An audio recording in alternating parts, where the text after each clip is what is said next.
tahun di mana Imam Mahdi akan muncul. Di bulan Zulqa'dah, suara-suara peperangan akan berkobar. Panas yang membakar akan menyelimuti seluruh dunia. Masalah dan kekacauan akan menyebar di mana-mana. Dimanapun akan terasa seperti medan perang. Ini akan menjadi masa-masa yang ditandai oleh konflik yang meluas, bukan hanya di satu wilayah, tetapi mempengaruhi tatanan global secara keseluruhan, menciptakan ketidakstabilan sosial dan politik yang belum pernah terjadi sebelumnya. Saat para jamaah haji berkumpul di Mekah di bulan haji, perang besar akan dimulai, memuncak dalam kekerasan yang mengejutkan di pusat Islam itu sendiri. Ka'bah akan diserang, para jamaah akan dibunuh secara brutal, darah mereka akan mengalir seperti sungai dari lembah Mina.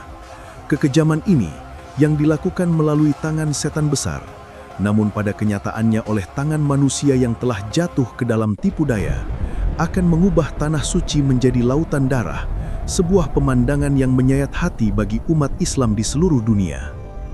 Selain bencana yang disebabkan oleh manusia, akan ada banyak gempa bumi yang mengguncang. Dunia akan berguncang dan bergetar dari bawah tanah dan di atas tanah. Peristiwa-peristiwa alam yang dahsyat ini, banjir bandang, badai yang menghancurkan, dan letusan gunung berapi akan menjadi simbol kegelisahan bumi. Tepat ketika seluruh dunia tampak hancur, ketika rasanya bumi sedang menghembuskan napas terakhirnya di tengah kesengsaraan, saat itulah Dia akan datang, Khalifah Allah yang dijanjikan, Mahdi alaihissalam, untuk membawa harapan ke dalam keputusasaan yang meluas. Menurut beberapa ulama Islam terkemuka, tanda-tanda pendahuluan yang besar dari kemunculan Mahdi telah terjadi dan terwujud di dunia kontemporer. Pertanyaan mendesak umat Islam di seluruh dunia tetap ada. Jadi di mana Dia sekarang, sosok yang diharapkan untuk memimpin? Jika Anda siap, mari kita mulai. Dunia kini tidak lagi dapat dikenali dari kejayaan Islamnya yang dahulu. Penindasan telah menyelimuti di mana-mana, mengakar dalam setiap aspek masyarakat. Ketidakadilan telah menjadi norma, sementara nilai-nilai spiritual terbalik. Haram telah menjadi halal, diterima dan dipraktikkan secara terbuka, dan sebaliknya, yang halal telah dihitung sebagai haram atau tidak relevan. Umat Islam terdesak ke sudut-sudut, hati hancur, dan harapan akan pemulihan keadilan seolah memudar. Doa dari setiap orang yang tertindas naik ke langit. Ya Rabbi, kapan penyelamat itu akan datang? Kapan penindasan yang mencekik ini akan berakhir dan kebenaran akan kembali berkuasa? 1400 tahun yang lalu, Nabi kita SAW bersabda, menekankan kepastian janji ini. Seandainya hanya tersisa 1 hari bagi dunia untuk berakhir, Allah akan memanjangkan hari itu, dan dari ahli baitku, seseorang yang namanya mirip dengan namaku, nama ayahnya mirip dengan nama ayahku, akan diutus. Orang yang sangat diberkati itu adalah Mahdi. Nama aslinya adalah Muhammad, nama ayahnya adalah Abdullah. Sebuah kemiripan yang disengaja dengan Nabi kita sebagai salah satu tanda yang jelas. Kedudukan spiritualnya di sisi Allah dianggap datang segera setelah para nabi. Secara harfiah, Mahdi berarti orang yang dibimbing ke jalan yang benar, orang yang ditunjukkan jalan yang lurus oleh Allah secara langsung. Tugas utamanya adalah ganda. Dia akan menyembuhkan hati yang hancur dari ummah Nabi kita, SAW, dengan memulihkan keadilan dan iman, dan Dia akan menghancurkan para tiran yang menindas. Itulah mengapa Dia juga disebut Jabir, yang berarti sang pembenah atau orang yang memperbaiki apa yang rusak. Dia berasal dari garis keturunan murni Fatimah, putri tercinta Nabi kita. Dia akan berasal dari keluarga bangsawan. Keturunannya disucikan dari Hasan di pihak ayahnya dan dari Husain di pihak ibunya. Ini adalah titik yang diberkati di mana 2 garis keturunan kemuliaan dan kesabaran bertemu. Nabi kita memberi kabar gembira yang menghibur bahwa suatu saat akan tiba, ketika kecintaan pada Mahdi akan muncul secara spontan di hati, dan semua orang akan membicarakannya dengan kerinduan dan harapan. Mungkin para ulama berpendapat, Waktu yang sangat dirindukan itu telah tiba di tengah-tengah kekacauan global kita saat ini. Mahdi diperkirakan akan lahir di Madinah, kota yang diberkati itu, kota Nabi kita. Kehidupan awalnya akan ditandai dengan pengabdian, di mana dia kemudian akan mengabdi di Masjid Al-Aqsa, membawa kehidupan spiritual dan fisik ke Yerusalem yang telah lama menderita. Tetapi ketika Mahdi meninggalkan Madinah, kota itu akan mengalami semacam kerugian spiritual, menjadi kosong.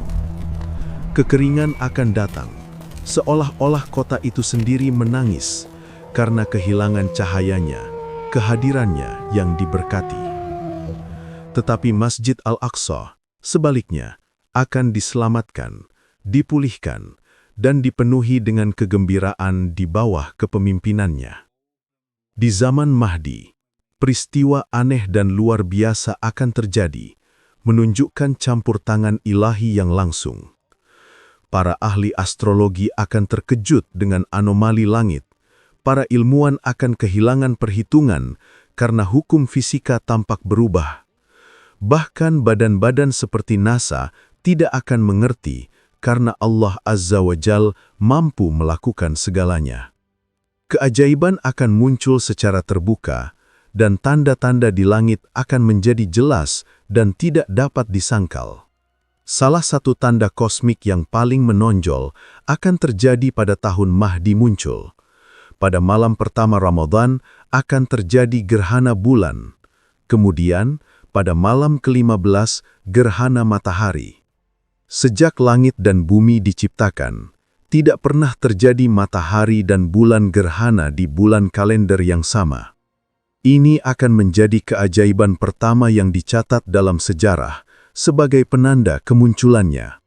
Dalam riwayat lain, fenomena ini bahkan lebih menakjubkan. Di bulan Ramadan, bulan akan gerhana 2 kali.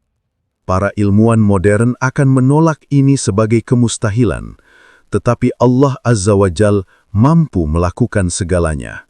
Nabi kita juga bersabda, menggarisbawahi sifat dualistik akhir zaman. Mahdi tidak akan muncul sampai kekafiran sepenuhnya menyelimuti dunia, dan aturan kekafiran secara terbuka dipraktikan di antara umat manusia, menjadikan kemunculannya sebagai titik balik yang dramatis. Pada tahun Mahdi, alaihi salam, akan muncul, sungai Efrat akan terbelah. Sebuah mujizat yang mengingatkan pada tongkat Musa. Ia akan terbagi menjadi beberapa bagian, arusnya akan berubah, dan di bawahnya akan muncul gunung emas. Penemuan gunung emas ini akan menjadi ujian besar. Ketika orang mendengar ini, mereka akan berlari, bergegas ke sana dengan keserakahan. Berkata, mari kita menjadi kaya. Tetapi ada peringatan keras dalam hadis, jangan dekati emas ini, karena perang akan pecah karenanya. Dari setiap 100 orang, 99 akan terbunuh. Ini menunjukkan sejauh mana kecintaan pada dunia akan menyebabkan kehancuran di akhir zaman. Di langit, benda berbentuk tanduk, mungkin komet atau benda langit yang tidak dikenal, akan muncul. Semua orang akan melihatnya di timur dan di barat, menyebabkan kekhawatiran universal. Mereka akan bertanya, apa ini? Selama 3 malam, mungkin 7 malam, api besar akan muncul. Langit akan terbakar dengan api. Orang-orang akan melarikan diri ketakutan. Mereka akan dipaksa untuk bermigrasi. Matahari akan berubah merah tua seperti warna darah, dan kegelapan tebal akan menyelimuti langit, menciptakan suasana yang menakutkan seolah-olah hari kiamat telah tiba. Tanda yang paling mengejutkan dan yang paling definitif adalah suara-suara yang akan memanggil nama Mahdi alaihi salam dari langit. Seruan surgawi ini akan terdengar di mana-mana, timur dan barat. Itu akan mengguncangkan semua orang di bumi, menembus setiap hati dan kesadaran. Yang duduk akan berdiri karena keterkejutan, yang tidur akan bangun dari tidurnya karena seruan yang menggema. Pada tahun kemunculan Mahdi, di bulan Zulqa'dah, akan ada suara-suara perang, panas yang ekstrim, masalah dan kekacauan, mengulangi tanda-tanda permulaan. Saat para jamaah haji berkumpul di Mekah di bulan haji, Perang besar akan terjadi dan kekejaman yang disebutkan sebelumnya akan terjadi. Para jamaah akan diserang, dijarah dan dibunuh karena dorongan setan besar.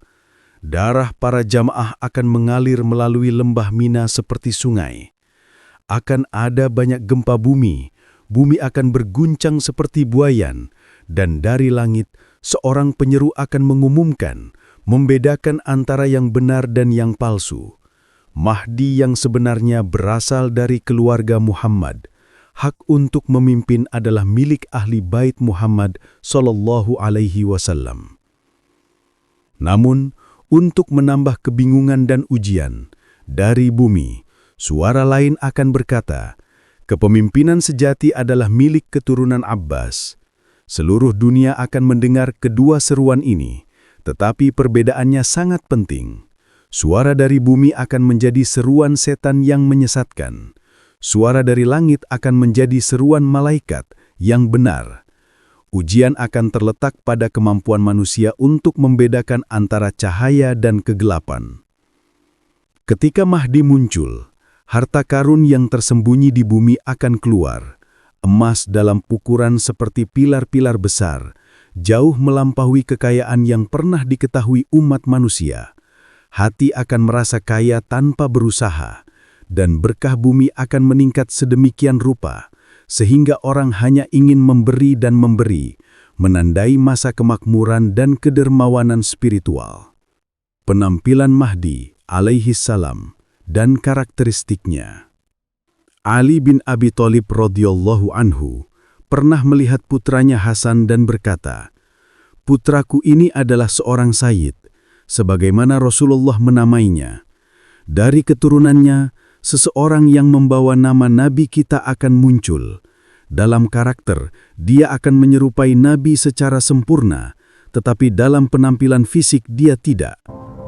Nabi memberikan deskripsi rinci tentang Mahdi alaihi salam agar umatnya dapat mengenalinya. Daging dan kulitnya akan halus dan lembut, menunjukkan kehalusan dan kebangsawanan. Dia akan memiliki perawakan sedang, tidak terlalu tinggi atau terlalu pendek. Dahinya akan terbuka dan bersih, tanpa banyak rambut. Hidungnya akan panjang, ujungnya halus dan kecil, dan batangnya terangkat dan melengkung, memberikan kesan martabat. Alisnya akan panjang, berbentuk seperti busur, tepinya tipis. Wajahnya yang diberkati akan bersinar seperti bintang yang bersinar. Ruang di antara alisnya akan terbuka, memancarkan cahaya wajahnya. Matanya akan lebar, bulu matanya akan terlihat seolah bergaris dengan celak atau kohol, bahkan tanpa menggunakan riasan apapun. Giginya akan bersinar terang, dan ketika dia membuka mulutnya, cahaya akan datang dari sela-sela gigi yang tidak terlalu berdekatan. Di kaki kanannya ada tahi hitam, ciri fisik yang membedakan. Janggutnya akan tebal dan sebesar segenggam penuh. Di bahunya akan ada tanda, yaitu segel kenabian, yang merupakan milik Muhammad sallallahu alaihi wasallam. Selain fisiknya, Nabi Shallallahu Alaihi Wasallam juga menjelaskan ciri-ciri perilaku. Lidahnya terkadang akan gagap dan dia mungkin menghadapi kesulitan dalam berbicara pada awalnya. Ketika ini terjadi, dia akan memukul lutut kirinya dengan tangan kanannya untuk mengoreksi dirinya. Dalam hal persiapan spiritual dan intelektual, Allah akan menganugerahkan semua pengetahuan kepadanya dalam satu malam, sebuah momen transformasi ilahi. Mahdi tidak akan menumpahkan darah secara sembarangan. Misinya adalah untuk menghidupkan kembali sunnah Nabi Shallallahu Alaihi Wasallam, untuk mengembalikan praktik-praktik yang benar ke dalam tindakan. Sunnah apapun yang dijalani di zaman saya akan dijalani lagi di zamannya. Tidak ada sunnah yang akan tetap ditinggalkan. Tidak ada bid'ah inovasi yang menyesatkan yang akan tetap ada. Dalam Al-Quran disebutkan bahwa 4 orang memerintah seluruh dunia. Dikatakan bahwa yang kelima adalah Mahdi yang akan menyempurnakan pemerintahan dunia yang adil. Dia akan datang pada saat bid'ah disalahartikan sebagai sunnah. Misinya adalah memulihkan apa yang rusak, dan Islam akan sekali lagi bersinar dengan kesegaran, kemurnian, dan kekuatan yang sama seperti di Asyur al-Sa'adah, zaman kebahagiaan Nabi Shallallahu Alaihi Wasallam. Hadis juga menyebutkan penutup kepalanya. Mahdi alaihi salam tidak akan pernah melepaskan surban sunnah dari kepalanya, melambangkan kepatuhan totalnya pada tradisi Nabi.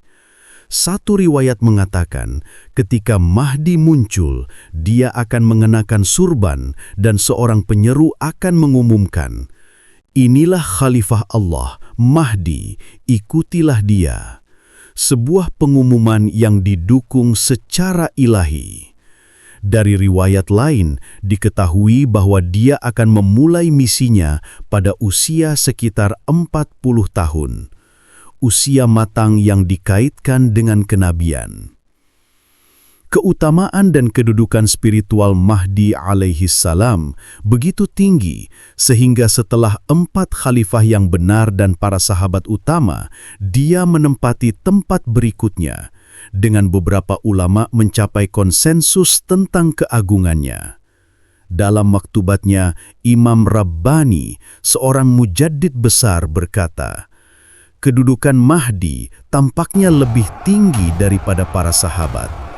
Namun beliau mengklarifikasi bahwa ini berarti dalam kualitas-kualitas tertentu Mahdi mungkin melampaui para sahabat, tetapi dalam keutamaan umum tidak ada yang bisa melampaui mereka. Seperti para sahabat, Mahdi juga akan membawa rahasia wilayat Al-Kubra, kewalian besar, yang merupakan warisan kenabian. Rahasia ini memungkinkan jalan langsung dari kebenaran luar ke kebenaran batin tanpa berhenti di penghalang. Ini terwujud sebagai kedekatan Allah yang sangat intim dengan hambanya. Wilayat Al-Kubra ini sangat pendek jalannya, tetapi sangat tinggi kedudukannya. Keajaibannya mungkin sedikit, tetapi keutamaannya banyak. Imam Rabbani menjelaskan lebih lanjut bahwa Mahdi melalui kedudukan ini akan menerima berkah dan karunia spiritual secara langsung, tanpa memerlukan sarana atau perantara, melambangkan kedekatan langsung dengan sumber ilahi. Dalam Mustadrak Hakim, ada riwayat dari Ali R.A. tentang keutamaan Mahdi dan pasukannya, yang menunjukkan keunggulan mereka, baik mereka yang sebelum mereka tidak dapat melampaui mereka, maupun mereka yang setelah mereka tidak dapat mencapai mereka. Mahdi alaihi salam akan berada pada peringkat kewalian tertinggi di zamannya. Dia akan menjadi orang terbaik dan paling soleh di bumi pada masanya. Ketika Husain ditanya, bagaimana Mahdi akan dikenali di tengah banyak penipu, dia menjawab dengan menyebutkan kualitas batin dan luar. Dengan ketenangan dan martabatnya, pengetahuannya yang mendalam tentang halal dan haram, oleh kebutuhan orang akan dia, sementara diri sendiri tidak memerlukan siapapun. Mahdi alaihi salam adalah orang yang telah mengambil bagian terbesar dari rahasia Rasulullah Shallallahu Alaihi Wasallam. Nabi bersabda, keluargaku setelahku akan menghadapi pembunuhan, penderitaan, dan pengasingan. Karena alasan ini, keutamaan Mahdi alaihi salam adalah kesabarannya yang luar biasa terhadap cobaan dan pengasingan ini, yang sebanding dengan kesabaran Nabi Ayub. Dalam satu riwayat dikatakan, keagungan Mahdi berasal dari kesabaran maksimumnya terhadap semua kesedihan dan cobaan berat. Bahkan pengepungan Dajjal, cobaan terbesar, tidak akan mengangkat penderitaan darinya. Keunggulannya bukan hanya karena pahala pribadinya, tetapi karena tugas-tugasnya yang besar untuk layanan restorasi Islam. Untuk layanan-layanan yang luar biasa ini, seperti beberapa ahli bait, dia akan diberi kabar gembira tentang surga bahkan saat masih hidup di dunia ini. Anas ibn Malik berkata, "Saya mendengar dari Rasulullah, kami, anak-anak Abdul Muthalib, adalah pemimpin penghuni surga.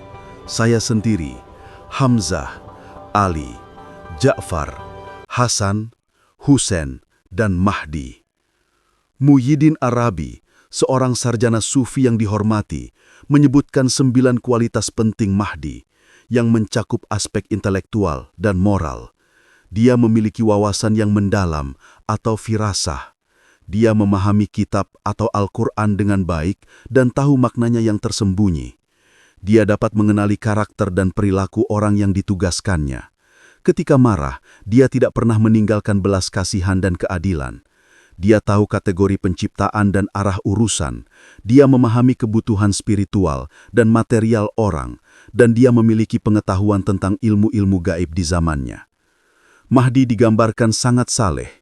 Dia sangat takut kepada Allah, dengan hatinya bergetar dalam ketakutan kepada Allah, seperti sayap elang yang gemetar. Dari riwayat kita belajar bahwa Mahdi, AS, akan menghitung masalah dengan cepat dan menangani tugasnya dengan tegas. Dia memiliki tekad sedemikian rupa, sehingga bahkan jika gunung-gunung menjulang di hadapannya, dia akan menghancurkannya dan menemukan jalannya. Murid-murid dan para pembantunya juga akan sangat saleh, sehingga setelah para sahabat, mereka akan menjadi yang tertinggi dalam peringkat. Mahdi tidak akan membuat kesalahan atau kekeliruan dalam kepemimpinannya, karena malaikat gaib mengilhaminya secara teratur, selalu membimbingnya kepada kebenaran dan kebenaran. Dengan ilham ilahi ini, dia tidak akan pernah menyimpang dalam metode layanannya atau dalam pengajarannya tentang kebenaran Al-Quran. Hatinya akan selalu benar, dan kata-katanya tidak akan pernah gagal. Bahkan perasaannya akan dibimbing, sehingga tidak menyesatkannya. Karena ilham ini, ia akan menjadi pelayan umat manusia yang sempurna. Dia akan membantu orang, menguatkan yang lemah, menjamu tamu, memberi makan orang miskin, dan yang membutuhkan. Prinsipnya adalah keselarasan sempurna antara perkataan dan perbuatan. Dia akan melakukan apa yang dia katakan. Dia akan mengatakan apa yang dia ketahui, dan dia akan mengetahui apa yang dia lihat. Mahdi kita dari keluargaku adalah Khalifah Allah. Dia akan menghancurkan para penindas, menjaga Islam tetap tegak, memberikan kehidupan baru kepada Islam, dan menghancurkan mereka yang menolak Islam. Mahdi AS akan menerapkan agama persis seperti di zaman Rasulullah Shallallahu Alaihi Wasallam. Tidak ada yang tersisa kecuali agama yang murni dan benar, yang bebas dari distorsi. Dia akan menghapus perpecahan mazhab yang memecah belah, menyatukan umat Islam di bawah satu pemahaman yang benar. Musuh terbesarnya, ironisnya, akan menjadi beberapa ulama fikih yang keras kepala, yang menolak untuk meninggalkan interpretasi lama mereka. Tidak ada perselisihan lagi dalam masalah agama dan di antara orang-orang. Mereka yang paling bergembira atas kemunculannya, yang merindukan keadilan, adalah orang-orang Kufah. Mahdi AS akan menonjol dengan keagungan pengetahuannya. Dalam sebuah hadis dikatakan, bahwa Allah dengan rahmat dan karunia-Nya akan memberikan hikmah, yang berarti pengetahuan yang mendalam dan luas. Dia akan menjadi orang yang sangat berpengaruh dan terpelajar. Menurut buku-buku, pengetahuan dan martabat akan menjadi perhiasan Mahdi AS. Ia akan diutus dengan tugas penting selama masa paling mengerikan di akhir zaman. Karena alasan ini, dia akan diberi pengetahuan ini dengan cara yang luar biasa, tidak diperoleh melalui pendidikan biasa. Allah akan memperbaikinya dalam satu malam dan membimbing Mahdi menuju bimbingan yang lengkap dalam satu malam. Sebuah persiapan ilahi untuk misi besarnya. Dari hadis kita belajar bahwa Mahdi, alaihi salam, akan memiliki akses ke ilmu-ilmu rahasia seperti rahasia huruf, pengetahuan tentang angka, jifr dan habjad, dan juga ilmu positif modern. Awan yang agung akan muncul di atas kepala Mahdi, alaihi salam, sebagai tanda surgawi. Di atas awan itu, seorang penyeru akan berteriak dan semua orang akan mendengarnya. Penyeru itu akan mengambil tangan Mahdi di bawah awan dan memberikan baiat kepadanya, lalu berseru, "Inilah Khalifah Allah Mahdi, ikutilah dia segera." Allah akan menunjukkan kekuatan dan kekuasaannya melalui dia, dan akan memerintahkannya untuk menyebarkan Islam ke seluruh dunia. Dia akan menghilangkan syirik dan kekafiran. Pedang yang diberkati dan bendera yang diberkati dari Rasulullah Shallallahu Alaihi Wasallam, bendera beludur hitam dengan tanda-tanda di atasnya, akan bersama Mahdi alaihi salam saat dia muncul. Sampai mencapai Mahdi, bendera ini tidak akan diambil dari tempatnya. Saat ini, lokasinya tidak diketahui. Keajaiban akan menyertai Mahdi. Ketika dia menanam tongkat kering ke tanah kering, daun hijau akan tumbuh darinya. Ketika orang datang untuk memberikan baiat kepadanya, mereka akan berkata, "Tunjukkan kepada kami keajaiban untuk membuktikan bahwa Anda adalah Khalifah Allah." Kemudian Mahdi akan mengangkat tangan yang diberkati ke arah burung yang terbang di langit, dan burung itu akan jatuh ke tangannya. Ketika orang kafir dan munafik mendengar bahwa Mahdi alaihi salam telah muncul di Mekah dan orang-orang telah berjanji setia kepadanya, mereka akan mengumpulkan pasukan besar karena takut akan akhir mereka. Saat pasukan besar dan sombong ini berbaris dari Madinah menuju Mekah, seorang wanita Badui melihat mereka dan berkata, "Seumur hidupku, aku belum pernah melihat pasukan sebesar ini. Awan debu begitu tebal sehingga tidak ada yang bisa melihat apapun." Tetapi ketika dia pergi untuk memerah sapi ternaknya dan kembali, dia menemukan bahwa seluruh pasukan telah lenyap. Terkejut, dia bertanya kepada orang-orang di sekitarnya, tetapi tidak ada yang melihat pasukan itu. Ini karena Allah membuka celah besar di padang pasir dan menelan seluruh pasukan ke bumi, menghancurkan mereka tanpa jejak. Penyeru yang diberkati akan berbicara dari langit, "Wahai manusia, mulai hari ini Allah telah memutus kekuasaan, kekuatan, aturan, kebanggaan, dan kemuliaan para tiran, penindas, munafik, pendusta, orang kafir, dan semua pengikut mereka. Mulai sekarang, tidak ada orang kafir, tidak ada pendusta, tidak ada munafik yang akan memerintah dunia. Wahai manusia, Allah telah meletakkan atas kalian yang terbaik dari umat Muhammad sallallahu alaihi wasallam, Mahdi alaihi salam, putra Abdullah yang bernama Muhammad. Wahai manusia, cepatlah dan berkumpul. Mahdi telah muncul di Mekah. Dia adalah orang yang dibimbing dan yang akan membimbing orang lain." Ali R.A. berkata, "Ada harta karun di dalam Ka'bah. Allah akan memberikan izin kepada Mahdi alaihi salam dan dia akan mengeluarkan harta karun itu. Sebuah sumber daya yang besar. Dia akan menghabiskan semuanya di jalan Allah untuk menghilangkan syirik dari bumi." Tabut sakinah yang berisi tongkat dan sendal Musa alaihi salam serta loh-loh Taurat yang asli ada di gua-gua Antakya. Mahdi akan mengeluarkan tabut dari sana.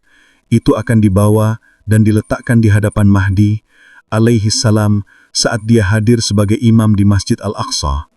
Ketika orang-orang Yahudi melihat peninggalan kenabian ini, sebagian besar mereka akan menjadi Muslim, kecuali sekelompok kecil yang akan terus menyangkal kebenaran yang jelas. Dari provinsi Khurasan, Iran, pasukan yang membawa bendera Bakar akan mengirimkan baiat mereka kepada Mahdi alaihi salam, mengakui kepemimpinannya dari jauh. Kemudian mereka sendiri akan datang dalam pasukan untuk mendukungnya, membentuk salah satu inti militernya. Mahdi alaihi salam juga akan membawa segel kenabian seperti Nabi kita Shallallahu alaihi wasallam. Disebutkan dalam banyak koleksi hadis, termasuk Mustadrak Hakim, dan diterima sesuai dengan syarat Bukhari dan Muslim, bahwa orang-orang dengan bendera hitam ini akan menunjukkan keberanian besar dan kesetiaan yang tak tergoyahkan. 3 orang laki-laki akan memperebutkan harta karun kalian. Masing-masing adalah putra dari seorang khalifah, tetapi tidak ada yang akan menjadi khalifah. Kemudian dari timur akan datang orang-orang dengan bendera hitam, dan mereka akan bertarung dengan cara yang belum pernah diperangi oleh bangsa manapun sebelumnya. Nabi Shallallahu alaihi wasallam kemudian berkata, "Ketika kalian melihat orang dengan bendera hitam ini, meskipun kalian harus merangkak di atas salju, pergilah kepadanya dan berikan baiat kalian kepadanya, karena dia adalah Khalifah Allah, Mahdi."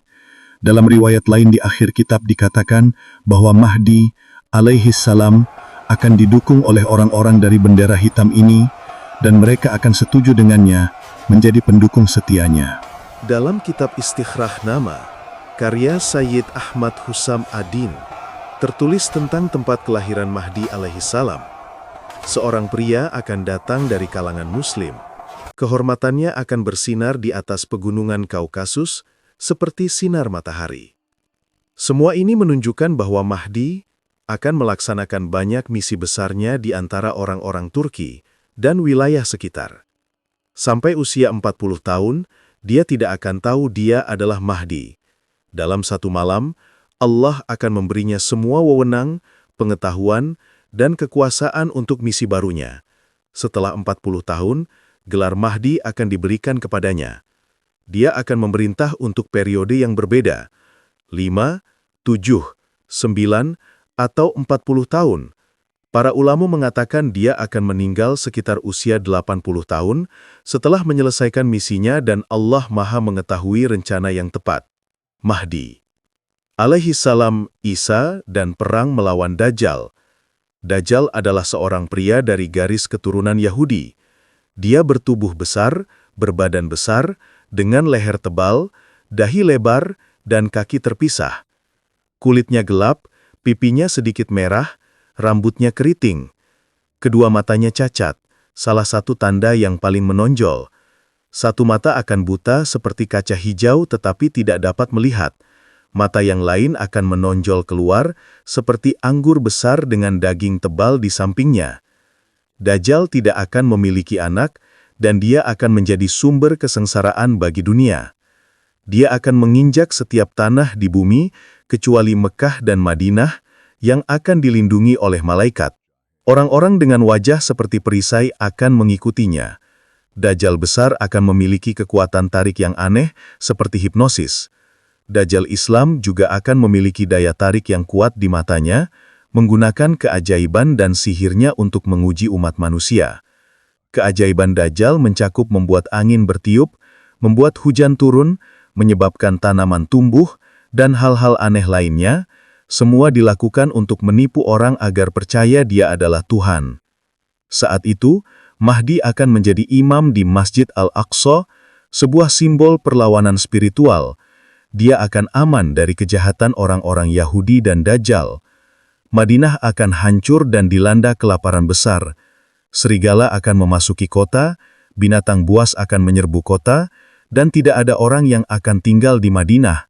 Sebuah simbol kehancuran sebelum pemulihan. Kemudian, perang besar akan pecah. Eropa akan mengumpulkan pasukan sebanyak 960.000 di Lembah Amik. Mahdi dengan pasukannya akan menaklukkan Eropa, tinggal di sana selama 7 tahun, dan membangun masjid, menyebarkan Islam ke seluruh benua. Pada saat itu, Dajjal akan muncul. Dia adalah seorang penyihir yang diutus oleh Allah sebelum hari kiamat sebagai ujian terbesar bagi umat manusia. Dia akan mencoba membuat neraka terlihat seperti surga dan surga terlihat seperti neraka, menyebabkan fitnah dan kerusakan besar, membalikkan realitas. Dalam pasukan Dajjal akan ada semua jin dan setan yang akan menjadi pembantunya. Para setan dan jin akan berkata kepada Dajjal, "Mintalah dari kami apapun yang Anda inginkan. Kami akan membantu Anda dalam segala hal." Dan Dajjal akan memberitahu mereka, "Pergilah kepada orang-orang dan bisikan kepada mereka bahwa Aku adalah Tuhan umat manusia." Para setan akan menyebar ke seluruh dunia, membisikkan tipuan kepada semua orang. Banyak Muslim yang imannya lemah, yang hidup jauh dari Allah, yang tidak sholat, dan yang terikat pada dunia, akan mempercayainya. Tetapi mereka yang memiliki iman yang kuat, yang tahu hadis, akan berkata, "Kalian berbohong. Kalian setan dan dia adalah penipu besar." Kami tahu hadis itu. Rasulullah SAW memberitahu kami bahwa Anda akan datang seperti ini. Anda tidak mendapat sambutan, tidak ada sapaan di sini. Segera Isa putra Maryam akan datang, dan dia akan membunuh Dajjal. Ketika para setan tidak melihat hasil, mereka akan meninggalkan Dajjal. Dajjal akan memukul Gunung Turusina dan Gunung Zahid satu sama lain seolah-olah dua hewan mengadu tanduk mereka dalam demonstrasi kekuatan yang menipu. Dia akan berkata, "Aku adalah Tuhan semesta alam. Matahari ini bergerak atas perintahku. Apakah Anda ingin aku menghentikannya?" Orang-orang akan berkata, "Ya, tunjukkan pada kami, maka kami akan percaya sepenuhnya." Dajjal akan menghentikan matahari, memutar waktu sedemikian rupa, sehingga sehari akan menjadi seperti sebulan, dan seminggu seperti setahun. Kemudian dia akan bertanya, "Haruskah aku membuat matahari bergerak lagi?" Mereka akan menjawab, "Ya, buatlah bergerak, waktu tidak berlalu." Jadi Dajjal akan membuat matahari bergerak begitu cepat, sehingga 1 jam akan terasa seperti sehari penuh.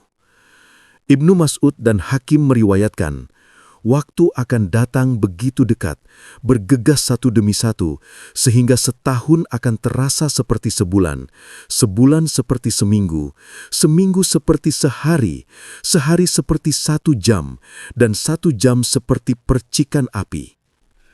Anas meriwayatkan, Rasulullah SAW bersabda, "Kecuali Mekah dan Madinah, tidak ada tanah yang tidak akan diinjak oleh Dajjal. Di setiap jalan yang menuju ke Mekah dan Madinah akan ada malaikat yang berdiri menjaga dan mereka akan melindungi mereka. Dajjal akan turun di tempat yang disebut As-Sobihah. Kemudian dia akan mengguncang penduduk Madinah dengan 3 guncangan besar, memisahkan yang benar dari yang salah. Akibatnya, setiap orang kafir dan munafik di kota itu akan meninggalkan iman mereka dan bergabung dengan Dajjal. Dajjal akan bergerak dari Madinah menuju Syam dengan 70.000 orang Yahudi mengikutinya, sebuah kekuatan yang siap untuk perang terakhir. Mereka semua akan mengenakan pedang berhias dan selendang hijau. Dajjal akan menyerang Mahdi, AS dan pasukannya. Ketika Muslim mendengar ini, mereka akan melarikan diri, jatuh ke dalam kesulitan besar. Di Gunung Efik, Muslim akan kelelahan. Yang terkuat di antara mereka akan duduk di lutut mereka. Yang lain akan berbaring di tanah, lemah, lapar, dan tidak berdaya. Sebuah ujian yang sangat besar. Pada saat itu, makanan umat Islam adalah zikir mereka kepada Allah. Subhanallah. Alhamdulillah, la ilaha illallah, Allahu Akbar. Kata-kata ini akan menjadi rezeki spiritual dan fisik mereka. Saat Muslim dikepung, salah satu dari mereka akan berkata, "Berapa lama kita akan tetap terjebak dalam kesulitan ini? Musuh Allah telah datang kepada kita, kita dibiarkan lemah.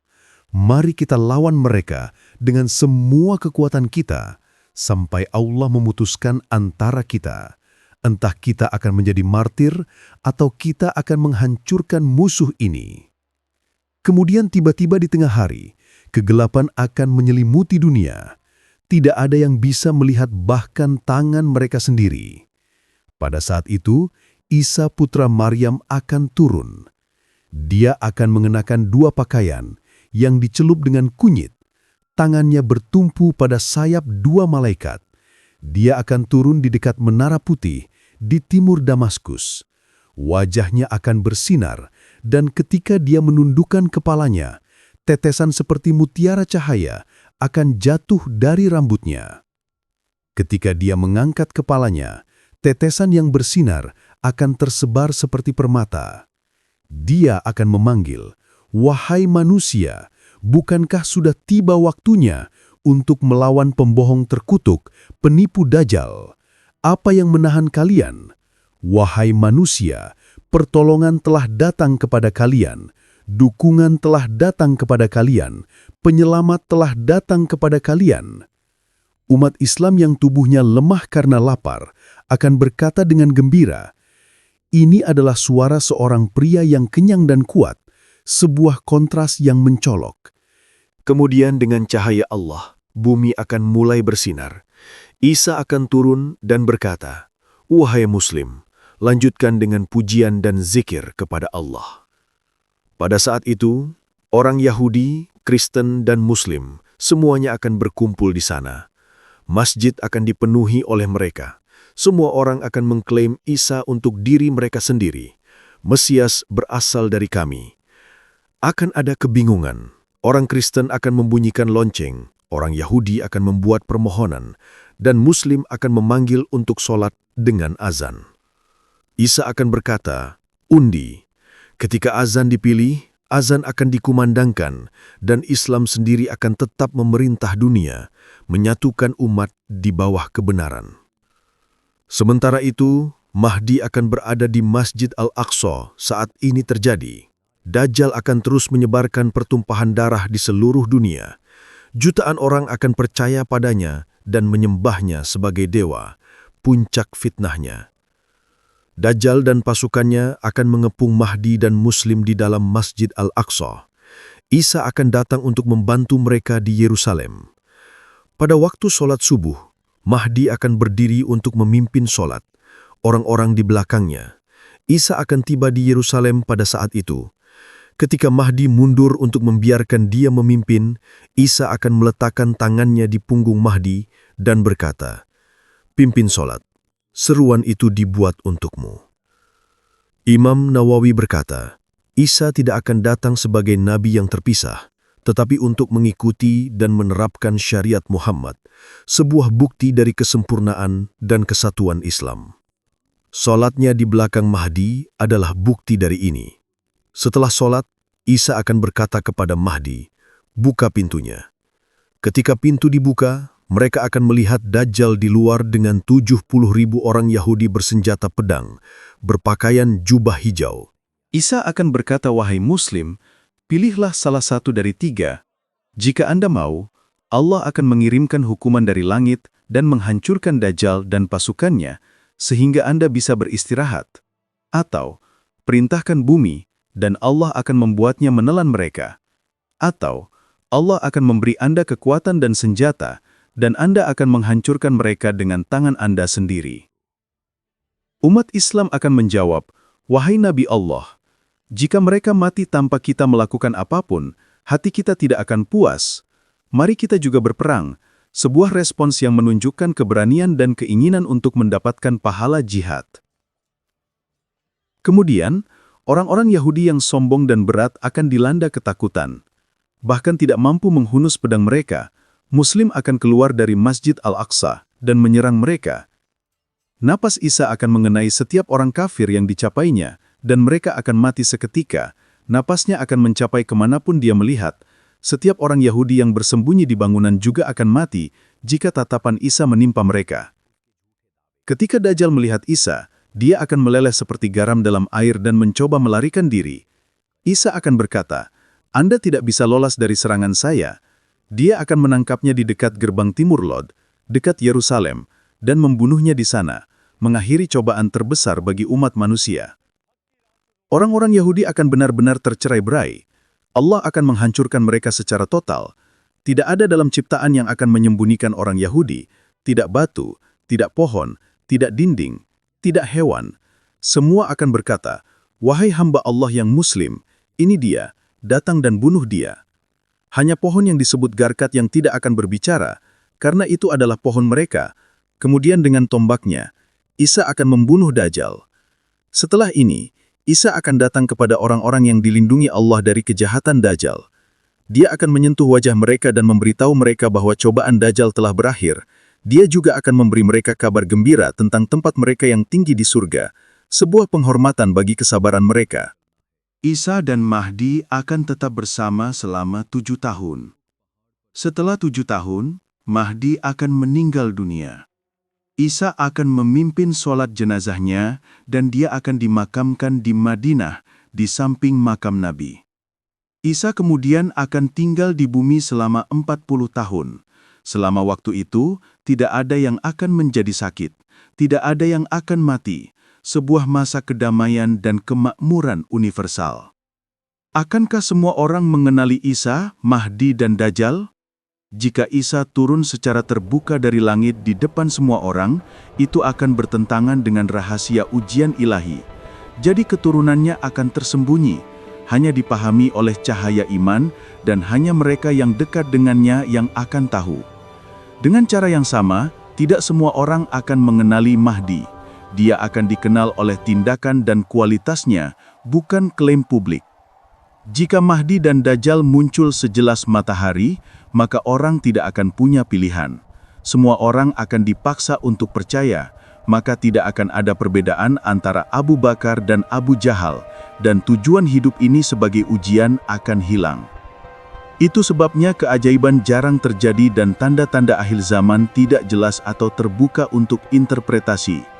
Hanya satu tanda yang berbeda, ketika matahari terbit dari barat. Pada saat itu, pertobatan dan iman tidak akan lagi diterima, karena semuanya akan jelas. Bahkan orang kafir seperti Abu Jahal pun akan percaya, dan mereka akan menjadi setara dengan orang-orang yang beriman, sehingga menutup pintu ujian. Inilah mengapa kita seharusnya tidak mengharapkan Dajjal muncul secara terbuka. Dia tidak akan dikenal dengan gelar itu, tetapi dengan pemerintahannya yang menindas, korup dan materialistik. Banyak orang tidak akan mengenalinya, hanya mereka yang memiliki cahaya iman yang akan melihatnya dengan jelas. Mereka yang berhati-hati dalam ibadah mereka, yang tahu kualitas Mahdi, yang mengikuti pekerjaannya, yang mengenal Allah dan memahami Al-Quran, yang berkorban di jalan Allah, dan yang mempelajari tindakan Mahdi dan Dajjal. Orang-orang yang beriman seperti itu akan mengenali Dajjal dan aman dari fitnahnya, dan mereka akan bergabung dengan pasukan Mahdi dan Isa. Menjadi Mahdi adalah satu hal. Mengira diri sendiri sebagai Mahdi adalah hal lain. Terkadang orang-orang aneh mengklaim sebagai Mahdi atau Isa. Tetapi Mahdi tidak akan memanggil orang untuk mengikutinya sebagai Mahdi. Seorang nabi berkata, "Saya adalah utusan Allah, ikutilah saya." Tetapi Mahdi tidak akan berkata, "Saya Mahdi, ikutilah saya," atau Anda adalah orang kafir. Sebaliknya, dia akan memanggil kepada Islam itu sendiri, memulihkan esensi agama. Setiap zaman membutuhkan semacam semangat Mahdi untuk menyelamatkan orang-orang beriman dari keputusasaan yang meluas. Dengan cara ini, setiap waktu memiliki bagiannya dari makna Mahdi. Badiuzaman Said Nursi memberikan pelajaran berharga tentang Mahdi, khususnya relevan untuk era modern. Salah satu yang paling penting adalah ini. Waktu ini bukanlah waktu individu.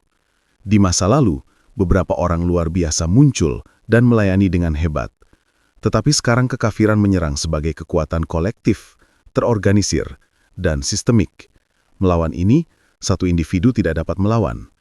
Kekuatan kolektif, sebuah komunitas iman yang terorganisir, harus muncul untuk menjawab serangan kolektif ini.